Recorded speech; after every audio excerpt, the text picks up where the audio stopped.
Flashback e reconstituição, o assassinato de Bruno Córdoba. As luzes do estádio Castelão parecem estalar sob a tensão daquela tarde de domingo. Através das análises técnicas do DPCF e dos depoimentos colhidos, a reconstituição mental de Cenália projeta os eventos como um filme em câmera lenta. 16h25, o túnel sul, o acordo de sangue. Bruno Córdoba está no túnel, pálido. Ele sente o braço formigar, a munhequeira presenteada por Enzo Vargas já está liberando propranolol em sua corrente sanguínea. Ele olha para a arquibancada e vê Enzo. O rapaz não torce, ele apenas aponta discretamente para Carolina na tribuna, e depois faz um gesto de cortar o pescoço. O recado do açougueiro, Valdir Vargas, é claro, erre o gol, ou ela morre aqui mesmo. 16h28, a marca da cal, a sabotagem. Bruno beija a bola, mas sua visão está levemente turva. O coração, que deveria estar a 150 batimentos por minuto, está estranhamente lento devido ao beta-bloqueador. Ele corre para a bola. O pé de apoio escorrega milímetros porque seus reflexos motores estão comprometidos. A bola sobe, atravessa a linha de fundo e explode no vazio. Vitória do time azul. O silêncio da torcida do União dura 2 segundos antes de se transformar em um rugido de fúria. 16h32, o caos organizado, a cortina de fumaça. O alambrado cede em 3 pontos. A claque União Independente invade o campo. No meio da massa humana, 2 homens com uniformes de manutenção cinza, Enzo e um capanga, emergem lateralmente do fosso. Enzo carrega o facão de açougueiro escondido sob uma lona de publicidade. Ele não é um torcedor enfurecido, ele é um carrasco calmo. 16h35, o golpe final, a penalidade máxima. A tropa de choque dispara bombas de efeito moral. A fumaça branca e o gás de pimenta cegam os jogadores. Bruno é cercado, empurrado e cai de joelhos. Enzo se aproxima por trás. O GPS passivo no controle remoto de Bruno indicava sua posição exata no meio da fumaça. Enzo o agarra pelo ombro, forçando seu corpo para frente. Com um movimento ascendente e brutal, o facão atravessa o peito do atacante. Pelo meu pai, moleque, sussurra Enzo no ouvido de Bruno, antes de desaparecer na névoa, deixando o corpo tombar sobre a grama que Bruno tanto amava. Reflexão de Cenália. Cenália fecha os olhos, sentindo o cheiro do mate enquanto a reconstituição termina em sua mente. Bruno não perdeu o pênalti para o goleiro, murmura ele para Vila Nova. Ele perdeu para o passado. O crime não começou quando o juiz apitou, começou 20 anos atrás, no incêndio de um açougue de beira de estrada. O destino de Carolina Mateus, a MC Carol da União, tornou-se um dos desfechos mais agridoces deste caso. No xadrez do poder de Brotóvia, ela foi a peça mais sacrificada, mas também a que permitiu o checkmate final. Aqui está o que aconteceu com ela após o encerramento do caso. O julgamento e a liberdade vigilada. Graças à intervenção direta do detetive Cenália e ao depoimento contundente da agente Marluce Rivera, ficou provado que o flagrante no DNARC foi uma armação, o famoso plantar provas, arquitetada por Enzo Vargas. Carolina foi absolvida das acusações de tráfico de drogas. No entanto, ela aceitou um acordo de delação premiada por ter omitido informações sobre o esquema de apostas nas semanas anteriores, recebendo uma pena de serviços comunitários em Vila União. O legado de Bruno Córdoba. Abalada pela perda, Carolina abandonou as letras sobre ostentação. Ela transformou a sua dor em arte, compondo uma canção fúnebre intitulada Aposta na Vida, que se tornou um hino nas bancadas do União Brotoviana. A música detalha a pressão que os jogadores sofrem e serve como um grito contra a corrupção no futebol de Brotóvia. Proteção e recomeço.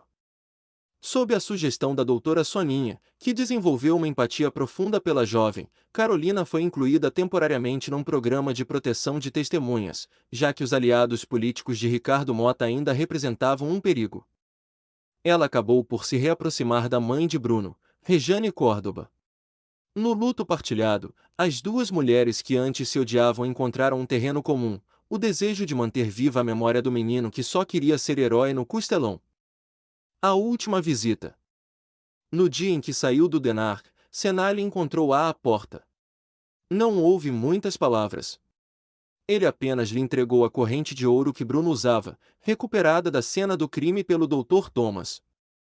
Faz por ele o que o estádio não deixou ele fazer, guria, disse Cenália, antes de subir na sua picape. Carolina Mateus deixou de ser apenas a namorada do jogador para se tornar a voz da justiça de Vila União, garantindo que o nome de Bruno Córdoba nunca fosse associado à traição, mas sim ao sacrifício. O saguão do Denarc, geralmente um lugar de passos apressados e vozes ríspidas, silenciou por um instante. O peso daquela cena era mais forte que qualquer grade ou algema. Carolina Mateus, com o rosto desolado e os olhos vermelhos de tanto chorar, não viu apenas duas policiais à sua frente.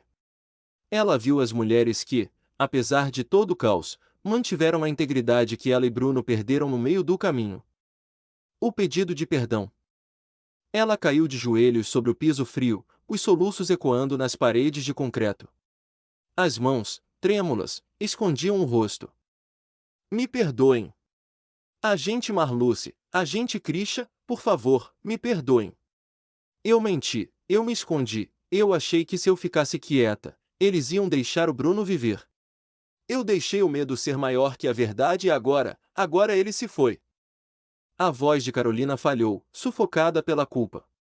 Ela se sentia responsável por cada grama de droga plantada e por cada ameaça que não denunciou a tempo. O instinto de sereia e a compaixão de mãe. Krisha, que ainda sentia o latejar da coronhada que levará no galpão, deu um passo à frente.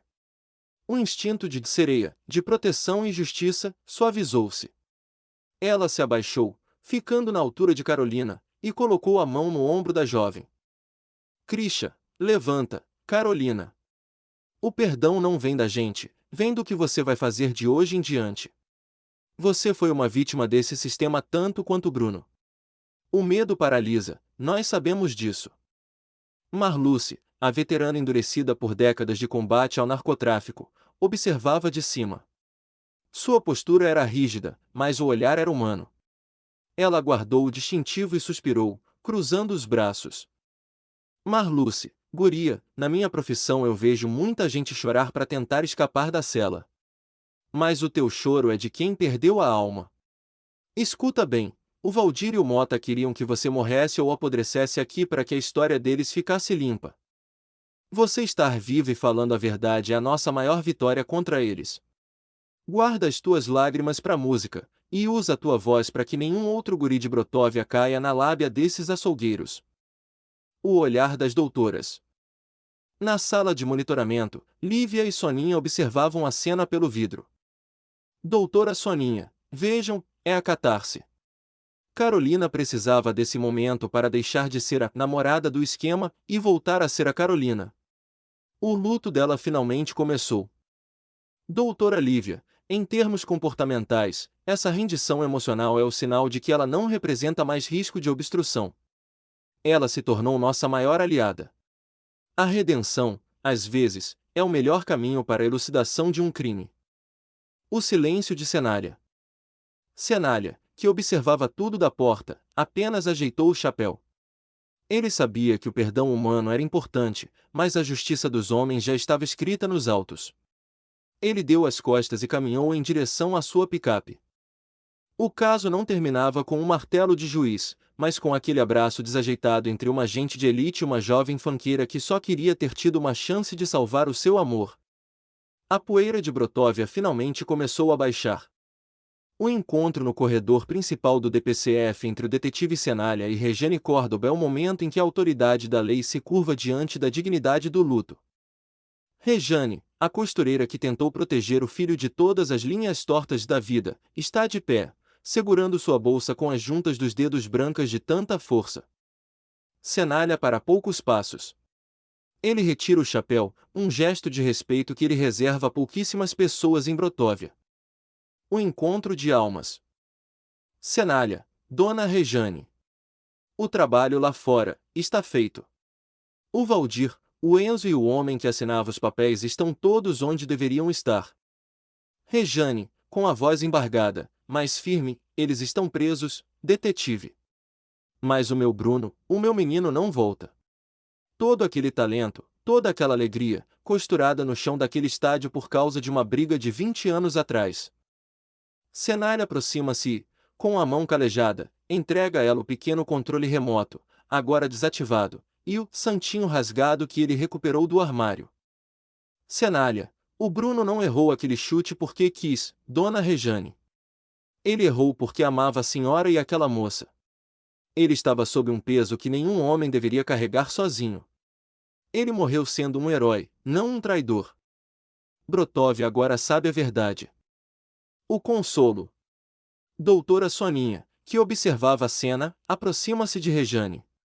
Ela não fala como uma perita criminal, mas como a mãe de Cenária. Ela envolve os ombros da costureira em um abraço caloroso. Doutora Soninha, vem, Rejane. Vamos tomar um chá lá na minha sala. O Cenália e o Villanova cuidam da papelada. Agora é hora de a senhora descansar o coração. A justiça dos homens foi feita, agora a senhora precisa de paz. A análise de Lívia. De longe, Lívia Napolitano observa o encontro. Ela ajusta seus óculos e anota em seu tablet. O encerramento do ciclo emocional é fundamental para a estabilidade da comunidade. A resolução do caso removeu um tumor político e social de Brotóvia, mas a cicatriz na família Córdoba servirá como um lembrete antropológico dos perigos do rancor transgeracional. O olhar final. Cenália observa as duas mulheres se afastarem pelo corredor. Ele coloca o chapéu e depois vai em direção à saída. Fim do caso.